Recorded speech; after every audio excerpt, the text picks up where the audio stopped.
Hi, physics students. Here are a couple of questions from the lab on friction, which of course involves Newton's laws of motion.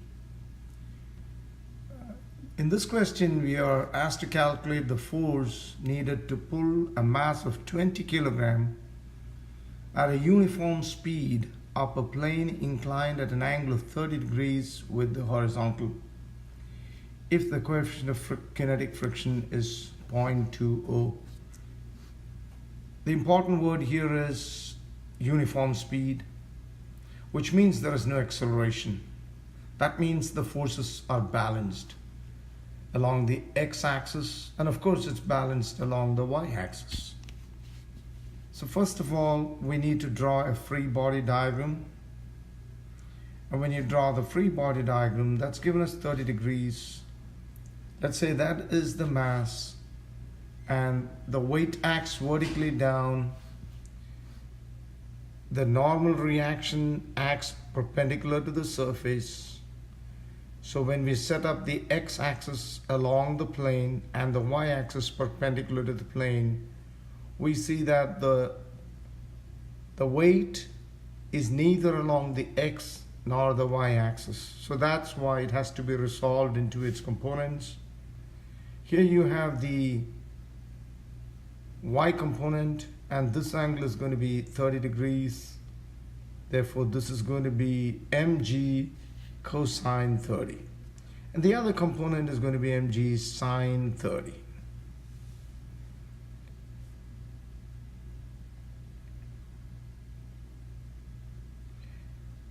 So, considering the net forces along the y-axis, there are only two forces.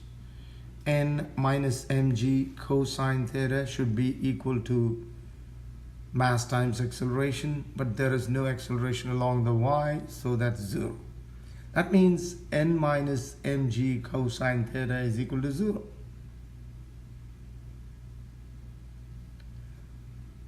Which makes N mg cosine theta. But friction F is equal to mu k times N. And substituting for N, we get mu k mg cosine theta. Now here I've shown the applied force because the question says we need to find the force required to pull it up. So that's Fa. So now when we look at the forces along the x-axis, there are two forces. One is Fa. The other is mg sine theta. Of course, there is a third force, friction. So I'm going to draw the frictional force too. So the net force along the x-axis is going to be Fa, which is up, minus mg sine theta minus friction.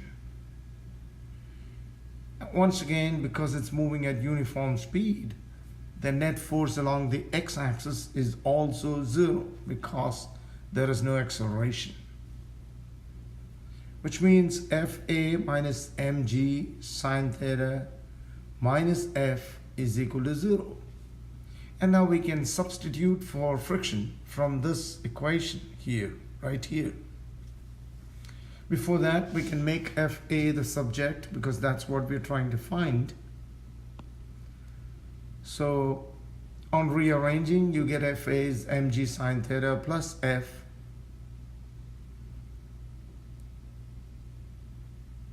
The mass is 20 kilogram, g 9.8 times sine 30 plus friction, which is, I'm going to calculate that, it's mu k, it's 0.20 times, again 20 times 9.8 times cosine 30. So when we do that, we get friction as 33.94 newtons, which can be substituted here, and therefore the total applied force is 131.94 newtons. That is the force required to move the mass up the inclined plane when you apply the force along the plane. Now here is another question which is actually a continuation of the last one. But in this question, the force is applied horizontally.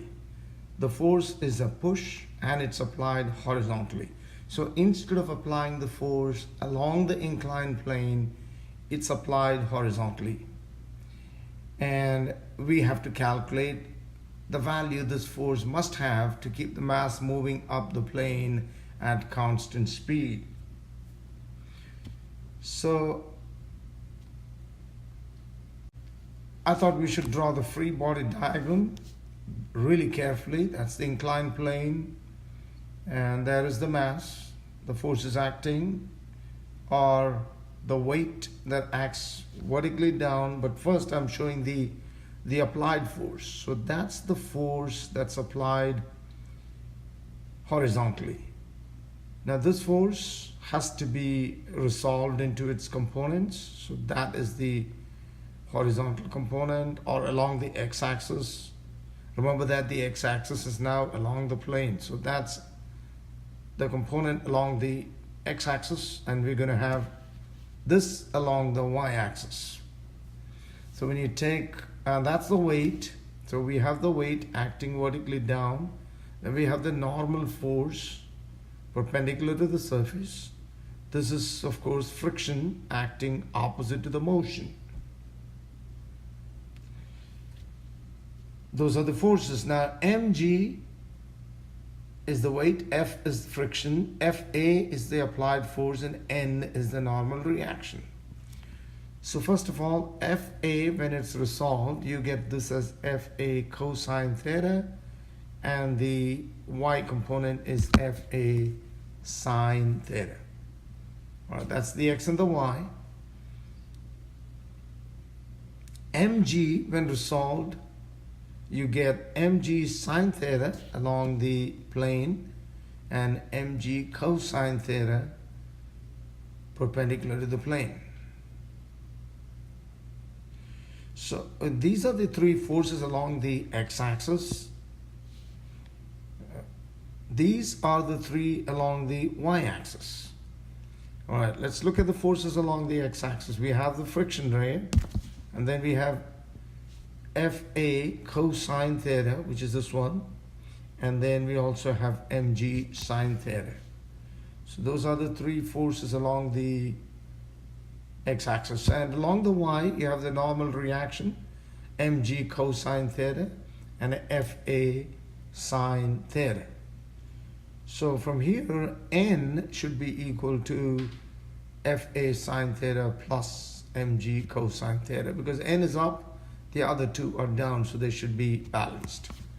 And from here, friction and mg sine theta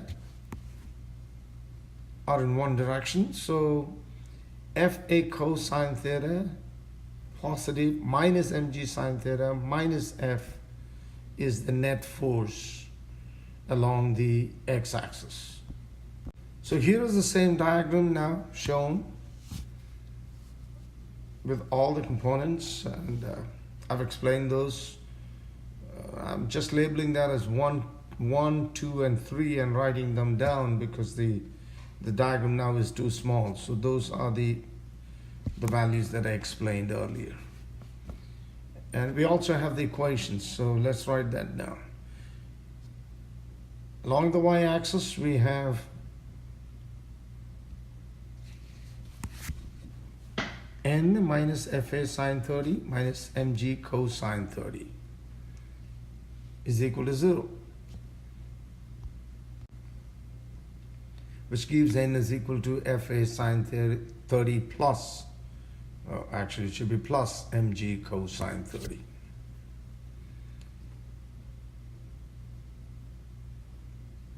And along the x-axis, we have Fa cosine 30 minus mg sine 30 minus F is 0, but F is mu k n, which is mu k times all of this together. So I've changed that to plus now, so that's n, right? And therefore Fa cosine 30 minus mg sine 30 minus friction, which is this whole thing, is equal to 0. And now cosine 30 is 0.87 mg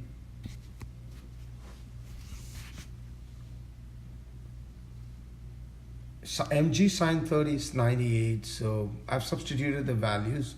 Mu k is 0.20, then again sine 30 is 0.5, so 0.5 fa, and mg cosine 30 comes out to be 169.74. So those are just the numbers given, and then I'm rearranging. This one has to be distributed, so multiply 0.20 with both of these, and that's going to be negative. Then collect the terms that have FA in them. There are two terms, and that will give you 0.77 FA is 131.94, and so FA is 171.3 newtons. That shows that we got to apply a much bigger force than earlier, and that is very obvious because you're applying a force horizontally. Thank you. I hope you understand how to do these two problems.